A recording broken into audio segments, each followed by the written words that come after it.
আদ্রিতার চোখে নীল ছিল নিছকই একজন চাকর। সে সারাদিন আদ্রিতার ভাই ফরমাস খেটেও ওকে সন্তুষ্ট করতে পারত না।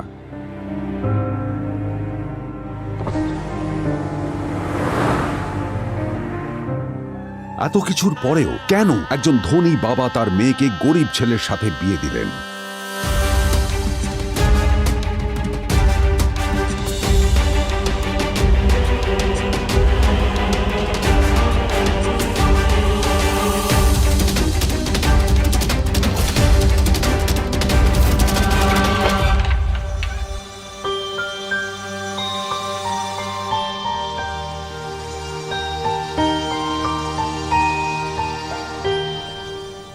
এবং তারপরে সেই মেয়েটি তার গরিব স্বামীর কাছ থেকে নতুন বছরে এমন একটা গিফট পেয়েছিল যে তার চক্ষু স্থির হওয়ার জোগাড় হয়েছিল।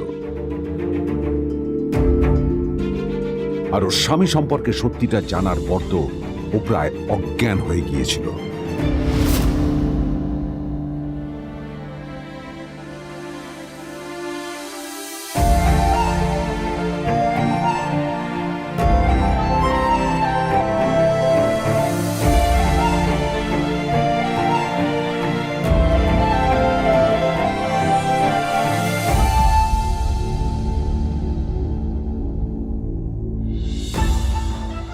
আমার বাবা সবচেয়ে বড় ভুল করেছে তোমার মতো একটা গরিব ছেলের সাথে আমার বিয়ে দিয়ে।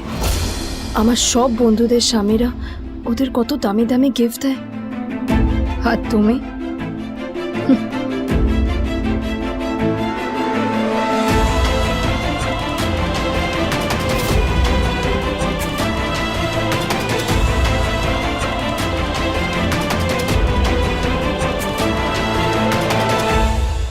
আদ্রিতা তার বাবার কথায় নীলকে বিয়ে তো করেছিল, কিন্তু ও শর্ত দিয়েছিল যেন বাড়ির বাইরের কেউ না জানতে পারে যে নীল ওর স্বামী। নীল ওই বাড়িতে ঘর জামাইয়ের মতো থাকলেও ও যেন ওখানে একজন চাকর ছিল। সবাই ওকে অপমান করত। ওই বাড়িতে না ও ঠিক মতো খাবার পেত, আর না ওর কোনো আলাদা ঘর ছিল। কখনো কার্পেটের উপর ঘুমোতো, তো কখনো আবার পোষা কুকুরের ঘরের পাশে নীলকে ঘুমোতে হতো। হাত খরচ মেটাতে ও এক জায়গায় ওয়েটারের কাজও করত। আদ্রিতা তার বন্ধুদের বলেছিল যে আদ্রিতা বিদেশে বিয়ে করেছে আর তার স্বামী লন্ডনের একজন খুব বড় বিজনেসম্যান। কিন্তু যখন আদ্রিতার বন্ধুরা ওকে ওদের স্বামীদের দেওয়া দামি দামি গিফটগুলো দেখাতো, তখন লজ্জায় ওর ভিতরটা পুড়ে ছাই হয়ে যেত।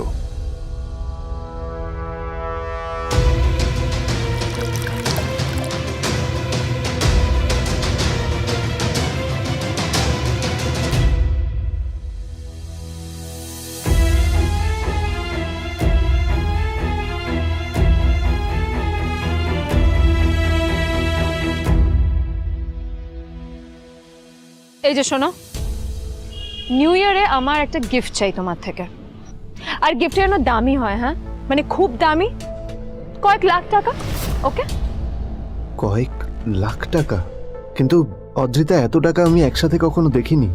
তোমাকে এত দামি গিফট আমি কি করে দেব? এটা তো তোমার বিয়ে করার আগে ভাবা উচিত ছিল। একজন পুরুষ মানুষ হয়ে নিজের স্ত্রীর এইটুকু ইচ্ছা তুমি পূরণ করতে পারবে না? স্ত্রীর এই কথাগুলো নীলকে আহত করে। নিঃশব্দে ওখান থেকে চলে যায় নীল।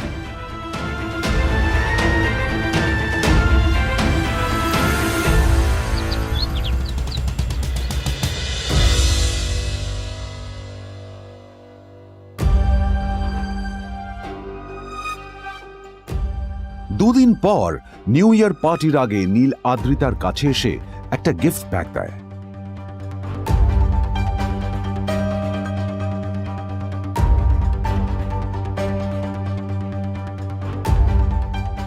আদ্রিতা মুখ বেজার করে বাক্সটা খুলল, তবে তারপর বাক্সের ভেতরে গিফটটা দেখতেই ও চমকে গেল।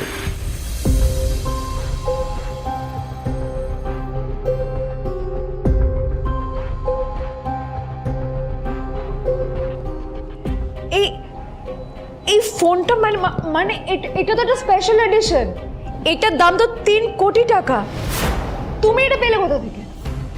আসলে আসলে এটা অরিজিনাল নয়। আমি ওই ফোনটারই একটা কপি এনেছি।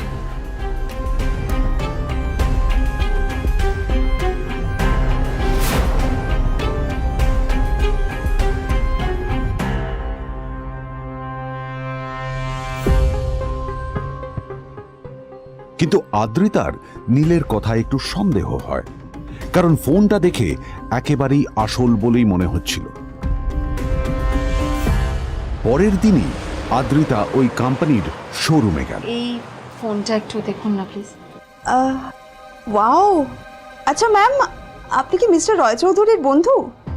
কে মিস্টার রয় চৌধুরী? ও, আপনি কি ওই রয় চৌধুরী গ্রুপ অফ ইন্ডাস্ট্রিজের মালিকের কথা বলছেন? হ্যাঁ। না না, আমি ওনাকে চিনি না। আমি কেন, আমার মনে হয় কেউই ওনাকে চেনে না। বড় বড় মানুষেরাই ওনা দেখা পান না। আমিও কোনোদিন ওনাকে দেখিনি, কিন্তু সাডেনলি আপনি এই প্রশ্নটা করলেন কেন?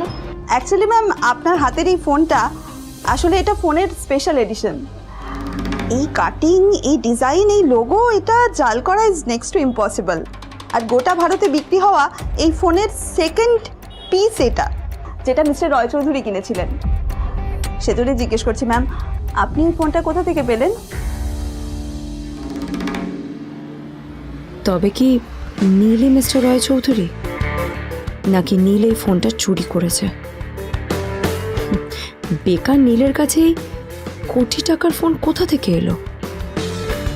নীলের সত্যিটা তাহলে কি? আর ও যদি সত্যি বড়লোক হয়ে থাকে, তবে ও নিজের শ্বশুর বাড়িতে খরচামাই হয়েই বা থাকে কেন? আদ্রিতা এসব কথাই মনে মনে ভাবছিল। তবে আদ্রিতার বিশ্বাস ছিল যে কোনো না কোনো মতলব করেই নীল এই ফোনটা আদ্রিতার জন্য নিয়ে এসেছিল। কিছুদিন পর আদ্রিতা সেই ফোনটার কথা ভুলে গেল। নীল সকাল সকাল ঘুরতে বেরিয়েছে বাইরে।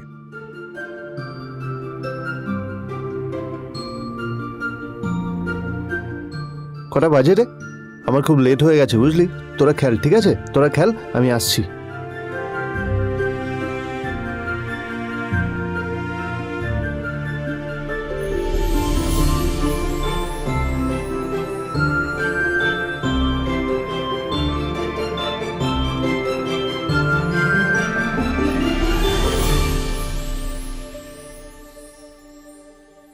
নীল, জল পড়ছে না কেন দেখো না।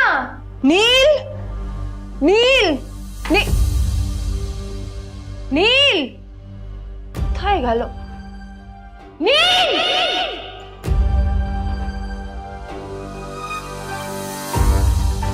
নীল, নীলকে ডাকছে কেন বলতো? ওইদিকে বাড়িতে আদ্রিতা আর চিত্রা আশ্চর্য হয়ে গেল যে নীল হঠাৎ কোথায় উধাও হয়ে গেল। মা তোমাকে কিছু বলে গেছে নীল? হ্যাঁ, কোথায় গেছে ও? না, আমি ওর কোনো খোঁজ খবর রাখি না। আমার একটা কথা মনে হচ্ছে, ওকে না এবার একটু শীতে করতে হবে। একটা কাজে যদি আসতো ছেলেটা, যখনই কোনো কাজের কথা বলি ভ্যানিশ হয়ে যায়। আমি ওকে বলেছিলাম R&B গোল্ড এন্ড ডায়মন্ডস থেকে আমার সেটটা নিয়ে আসতে, আনেনি। আনেনি। আজকেও ভালো করে অফিসে নিয়ে যাব, ভ্যানিশ হয়ে গেল। কোথায় গেল কে জানে। আমার ভাগ্যে জুটেছে এরকম একটা ছেলে।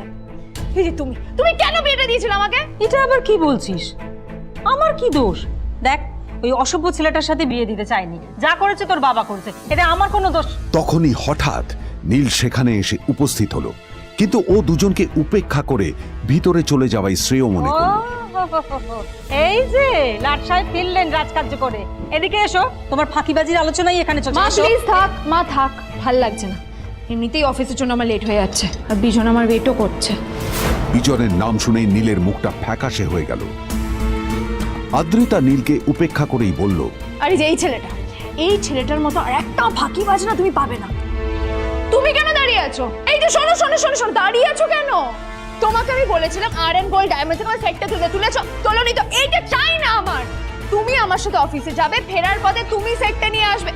তোমার জন্য সবসময় লেট হয় অফিসে, তোমার জন্য। বিরক্ত লাগে। আর ব্যাগটা নিয়ে ওর পেছন পেছন কোথায় যাচ্ছ? যাও দিয়ে ওখানে রেখে এসো। নীল চিত্রার সাথে মাঝে মাঝে ঝগড়া করলেও তার স্ত্রী আদ্রিতার সাথে ও কখনো ঝগড়া করতো না। সত্য সব অপদার্থ।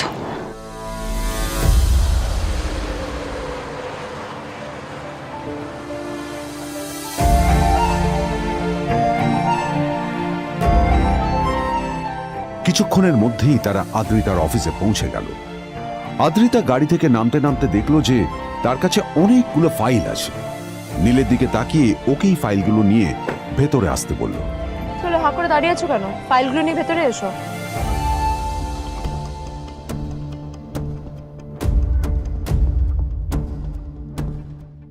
আদ্রিতা যখন ওর ক্যাবিনে পৌঁছলো তখন দেখলো সেখানে আগে থেকেই ওর বন্ধু এবং বিজনেস পার্টনার বিজন বসে ওর জন্য অপেক্ষা করছে।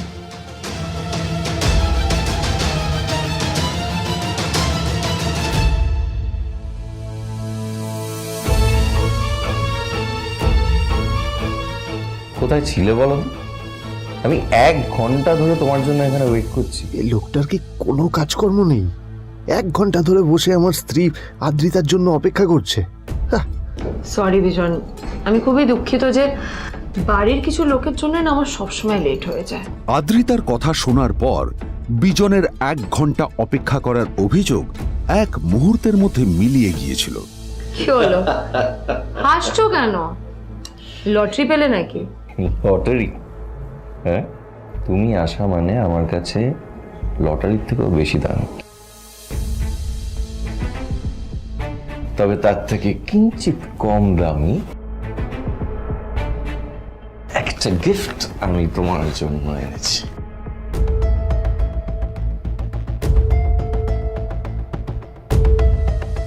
This is a rare diamond necklace for you. এটা আমার জন্য? সত্যি? এই শহরে এটা খুঁজে পাওয়া খুব বিরল। Just like you. Like it? Thank you. You're welcome. Thank you for the gift. আসি তাহলে এখন।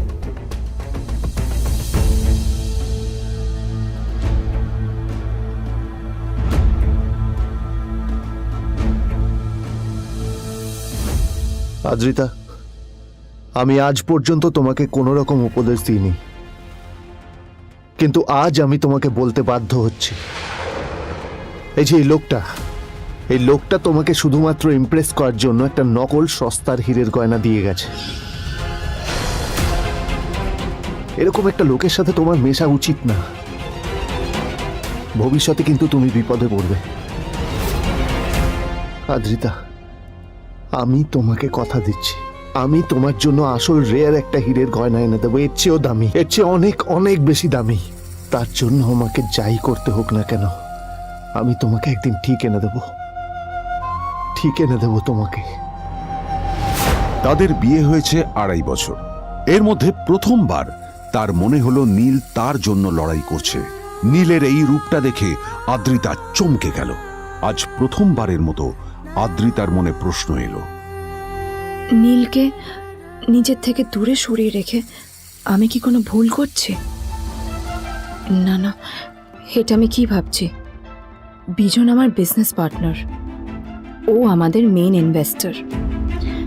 নীলের এই অ্যাকশনের কারণে বিজন আমার কোম্পানি থেকে ব্যাকআউট করে গেলে কি হবে? না না না না না, নীলের জন্য আমি আমার এত বছরের পরিশ্রমকে জলে দিতে পারি না। আমার নীলকে নয়, আমার বিজনকে প্রয়োজন। এইসব ভাবতে ভাবতে আদ্রিতার নীলের ওপর রাগ হতে শুরু করে। আদ্রিতার রাগ তখন চরমে উঠে যায়। আজ প্রথমবার নীল আদ্রিতার সাথে খারাপ ব্যবহার করেছে। How dare you! তোমার এত বড় সাহস! হ্যাঁ, তোমাকে কে অধিকার দেয় বলো তো যে তুমি আমারই অফিসে দাঁড়িয়ে আমাকেই এতগুলো উল্টোপাল্টা কথা তুমি শোনালে? তোমাকে এখানে আনাই আমার ভুল হয়েছে, সবচেয়ে বড় ভুল হয়েছে। এবার চুপচাপ এখান থেকে বেরিয়ে যাও, right now. Get out! Neel আদ্রিতার এই কথার কোনো উত্তর দিল না। নীল জানতো যে ও যতই কথা বাড়াবে আদ্রিতা ততই বেশি রেগে যাবে। আদ্রিতা যেন তেন ভাবে নিজের রাগ চেপে ব্যাপারটা ওখানেই শেষ করার চেষ্টা করলো, কিন্তু ও তো জানতো না যে ব্যাপারটা তখন সবে শুরু হয়েছে। কি হলো, শুনতে পাচ্ছিস না? কালা নাকি? আমারই সামনে দাঁড়িয়ে আমার কেনা গিফট নিয়ে তুই মজা করলি? কত বড় সাহস রে তোর! নিজেকে তো বিক্রি করে দিলে ওরকম একটা ডায়মন্ড নেকলেস তুই কিনতে পারবি না। তোর এই গরিবের পারফিউম, সস্তা শার্ট, পায়ে একটা ফাটা চপ্পল নিয়ে নিজেকে বড় হিরো মনে করছিস? তোর নিজের কত দাম সেটা তোর নিজের জানা উচিত। Zero, big zero. সালা খরচা মাই চল।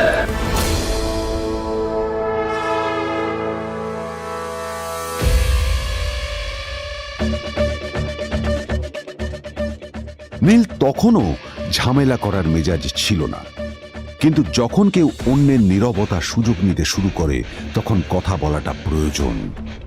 নীল আঙুল তুলে পেছনের দিকে ইশারা করে। প্রথম কথা, ওই যে ওখানে দাঁড়িয়ে আছে, ও আমার স্ত্রী।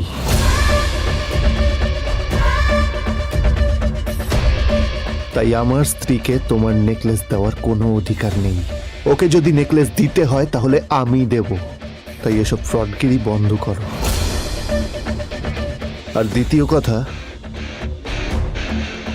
যার পকেটে পয়সা নেই ঝনঝন আওয়াজ করা তার মানায় না।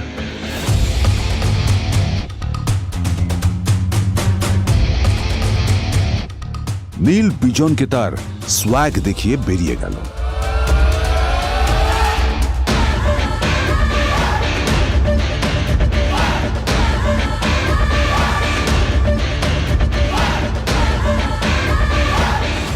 আদ্রিতার রাগে গজগজ করছিল। ওর জ্বলন্ত চোখের সামনে শুধু নীলের মুখটা ভেসে উঠছিল। ও যতই নীলের কথা ভাবছিল ততই ওর রাগ বেড়ে যাচ্ছিল। গত কয়েক মাস ধরে আদ্রিতার কোম্পানির অবস্থা একেবারেই ভালো ছিল না। আদ্রিতা তা সামলানোর আপ্রাণ চেষ্টা করছিল। কি যে করবেও সেইটাই বুঝে উঠতে পারছিল না। তারপর বিজনের সাথে ওর দেখা হলো, আর তখনই বিজনের সাথে ওর বন্ধুত্ব হলো। বিজন একটা খুব বড় পরিবারের সদস্য।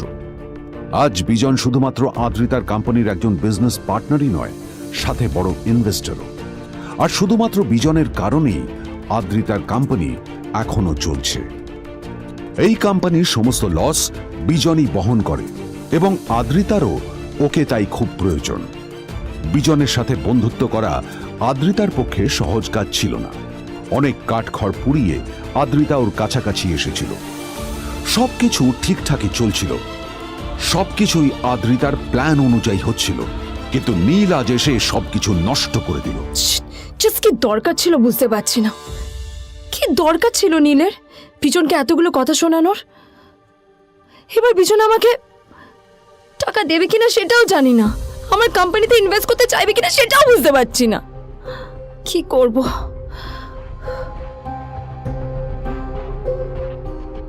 এখন আদ্রিতা ওকে কিভাবে বোঝাবে?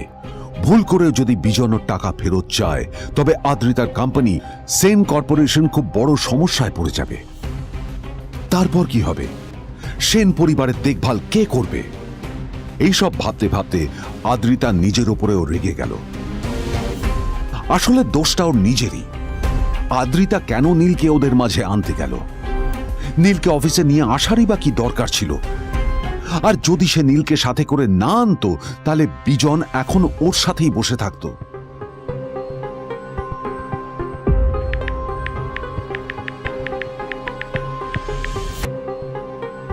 প্যামেলা, আমি মিটিংয়ে বেরোবো, আমার চেঞ্জটা একটু নিয়ে এসো প্লিজ। Thank you.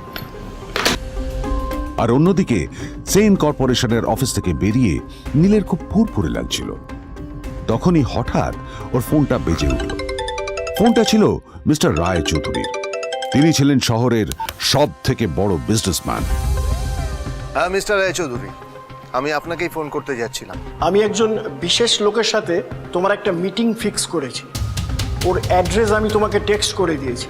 আমি চাই তুমি ওই লোকটার সাথে মিট করো। ঠিক আছে, আমি যে কোনো কারোর সাথে দেখা করতে পারি, কিন্তু তার জন্য আপনাকে আমার দুটো শর্ত মানতে হবে। প্রথমটা, আমার জন্য একটা রেয়ার হীরের নেকলেস আপনাকে জোগাড় করে আনতে হবে। আর দ্বিতীয়টা, আমি আপনাকে টেক্সট করছি, এটাও কিন্তু একই রকম জরুরি। এই দুটো কাজ আপনাকে যত তাড়াতাড়ি সম্ভব করে ফেলতে হবে আমার জন্য, ঠিক আছে? তোমার অ্যাকাউন্টে কিছু টাকা পাঠিয়েছি। কিছু জামা কাপড় কেনো, যাতে তুমি ভদ্র সমাজে আসার যোগ্য হও আর তোমাকে আমি স্বামীর পরিচয় দিতে লজ্জা না পাই। তোমার কারণে আমার পরিবার লজ্জা পাবে, আমি সেটা চাই না। যখনই দেখি তখনই তুমি ভিকিরির মতো ছেঁড়া ফাটা জামা কাপড় পরে থাকো। আসলে আদ্রিতার বাড়িতে আজ ফ্যামিলি ডিনার পার্টি ছিল, আর শেষবার নীলের জন্য ওকে অনেক ঝামেলা পোহাতে হয়েছিল।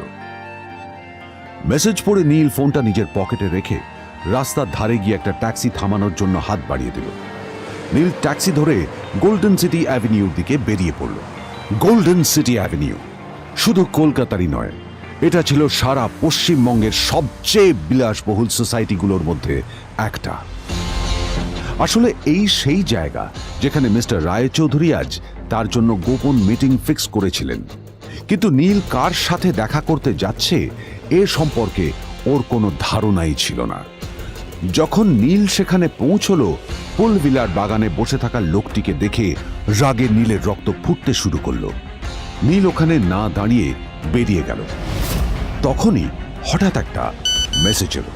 আসলে আজ আদ্রিতার ফ্যামিলি গ্যাদারিং এ যাওয়ার আগে নীলকে ওর হাই স্কুলের রিইউনিয়নেও যেতে হতো। গ্র্যাজুয়েশনের পর এত বছরে এই প্রথম নীল তার কোনো কলেজ বা স্কুলের রিইউনিয়নে যাচ্ছে। এতগুলো বছরে নীল তার কোনো বন্ধুর সাথেই দেখা করেনি। নীলের তার পুরনো সহপাঠীদের কথা মনে পড়তে লাগলো, যাদের সাথে ও স্কুলে মজা করত। আজ আবার ওদের সকলের সাথে নীলের দেখা হবে।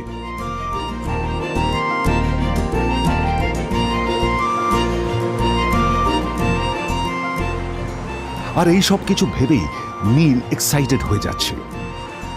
আসলে সোহিনীকে নীল তার স্কুল টাইমে পছন্দ করত।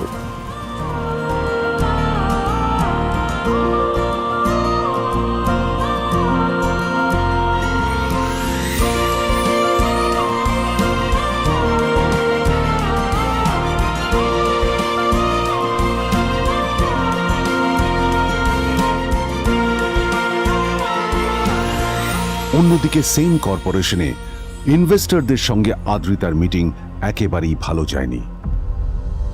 তাকে দেখে বেশ গম্ভীর মনে হচ্ছিল।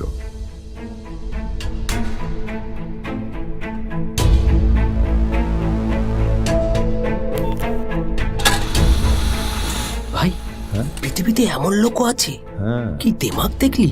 হ্যাঁ, কাজকর্ম তো কিছু করার নেই, আর কিছু করেও না। হ্যাঁ, শুধু চলে এসছে আমাদের ম্যাডামকে রাখাতে। এই 1 বছরে না কিচ্ছু বদলায়নি। আরে আমি তো ভেবেছিলাম যে এর সাথে ম্যাডামের আর কোনো সম্পর্কই নেই, কিন্তু না, এখন যা দেখছি উল্টে ম্যাডামের মাথায় উঠে নাচছে। আমার মাঝে মাঝে মনে হয় এদের দুজনের বিয়ে কিভাবে হলো। আর বিয়ে তো অনেক পরের কথা, 2 বছর হয়ে গেল, এদের এখনো ডিভোর্স হলো না। হ্যাঁ, আমার তো ভাবলে কিরকম অবাক যা লাগছে। বলেছিস।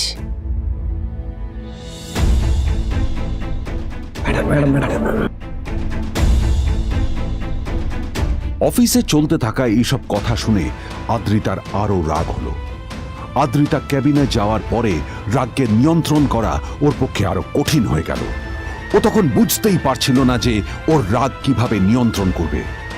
আদ্রিতা এটাও ভাবছিল যে নীলের জন্য ওকে আর কত অপমানিত হতে হবে। এসব ভাবতে ভাবতেই আদ্রিতার চোখ গেল ওর বাবার ছবিটার দিকে।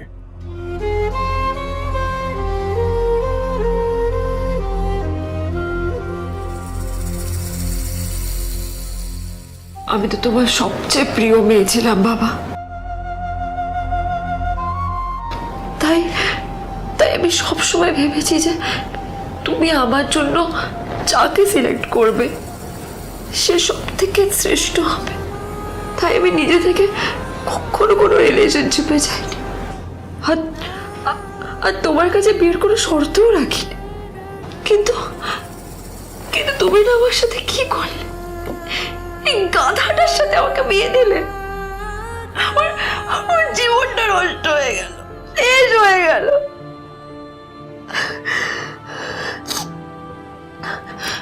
আমি যদি একটু জানতাম যে ও কিছু করে না, ঘর চাপাই হয়ে থাকবে, এইসব কাজকর্ম করে, তাহলে আমি কোনোদিনই বিয়েতে রাজি হতাম না বাবা, কোনোদিন না, কোনোদিন।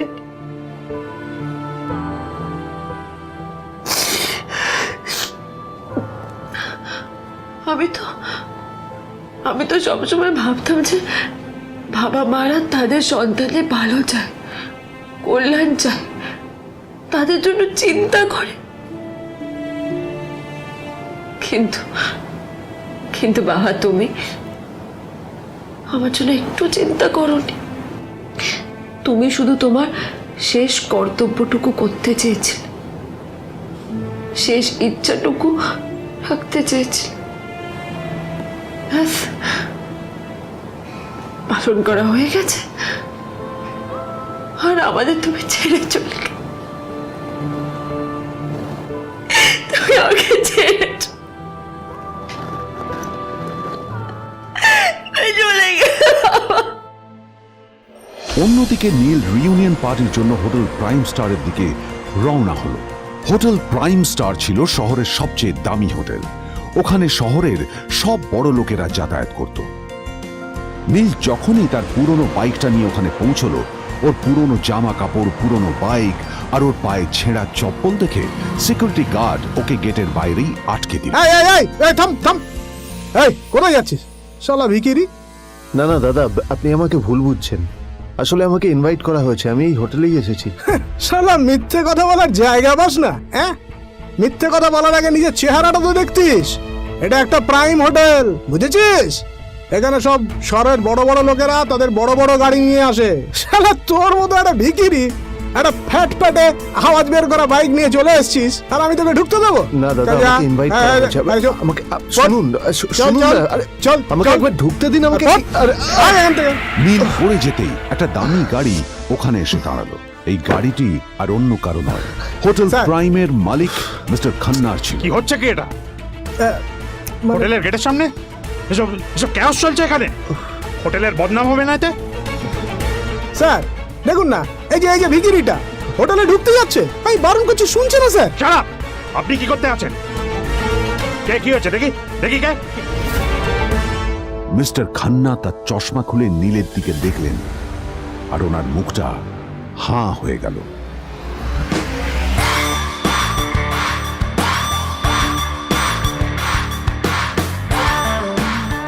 নীল স্যার, আপনি?